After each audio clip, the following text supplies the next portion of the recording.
What's up, guys? Ches Critter with my Mexican Pepsi. Stay thirsty, my friends. Now, evolution versus de-evolution, or devolution, if you will. I am thoroughly convinced at this point that mankind is de-evolving, or currently in a process thereof. And I'm basing this on a couple different things. But first off, just absolute stupidity for the most part. And not you guys, of course. I mean, you guys are awesome. But, no, the average person, right?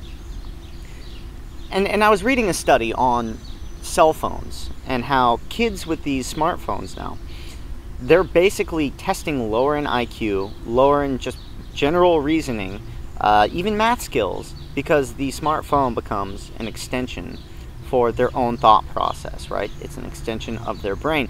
They rely on it more. It's kind of like the big to-do about calculators when they were coming out. People said that, you know, we have horrible math skills, and that's pretty much true. I mean, how many times have you gone to a cashier and something happens when they do the change, they enter the wrong amount or whatever, and they can't figure out how to make change for $1? The whole process is all gummed up. You almost have to walk them through it. I mean, it's really, really sad. And it's just a general lack of self-preservation, self-interest. People don't want to pursue knowledge about the societies that they live in. How crazy is that? I mean, you don't want to take interest on the everyday things in your life that's just taken for granted. It is what it is. You know, and knowledge is the one thing, the passage of knowledge from generation to generation that has allowed mankind to become the dominant life form on this planet. If you look back as far as written history goes, there's really no physiological evolution that's been taking place. Okay, it's all within the realm of knowledge. Damn grass in my face. It's all within the realm of knowledge, passing knowledge on, and it's been really, for the most part, parabolic, right? Ever since the discovery of fire, and then from there, and I think I was reading something that if mankind had not befriended dogs, that we never would have evolved to the point where we are, that basically they made our evolutionary jump possible. But my point is that nobody really has the skills to make it in the world without the support structure of society. You know, the average person, could they, you know, let alone plant a garden, but really plant a sustainable garden where they're actually pulling the amount of food that they need to survive out of it? And it's very, very difficult to do. You know, other stories where you hear about people that get lost and they end up out in the woods, they almost freeze to death. Some of them do, unfortunately. And they end up being a mile from the trail. I mean, first of all, how do you get lost like that? I really don't understand. And I see it everywhere I go, and this is what prompted me to make a video on it. Is a guy came up to me at Starbucks. Grass.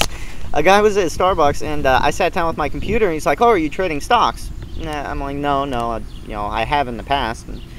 And he starts talking to me about the economy, of all things, right?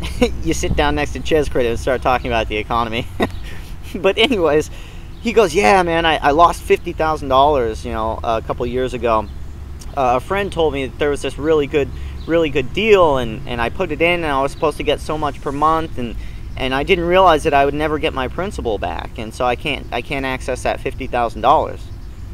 And he's like, "I'm really mad at my friend for telling me about this." And I go, "Okay, well, I mean, did you study this, or did you just write him a check and hand it over?" And he goes, "Well, you know, my friend sent me all the information on it. It was like, you know, 17 pages, and I didn't really pay attention and just kind of signed up with it." What? First of all, what are you doing with $50,000? Where did you come? Which rich relative of yours died? You know, amazing. And he's just like, "Yeah, well, next time I'll pay attention better." That's what I'm talking about. That makes no sense to me, that kind of attitude. You know, maybe if you're a billionaire and $50,000 really doesn't matter, but to me, it really does. It doesn't take long. You can go walking down the street and see people that are utterly lost within society, looking around, you know, not like sightseeing, quite literally lost. I've had in the last week 2 people literally right in front of a Starbucks ask me where the Starbucks is. I go and get my coffee every morning, sit down, log onto the internet, and right behind me is a Starbucks sign. And here's someone that pulls up in a car. Excuse me, sir, can you tell me where the Starbucks is? Yeah, look out your windshield. If you drive 100 feet, you'll be in the Starbucks. That's the kind of thing. And this is going to be a huge problem.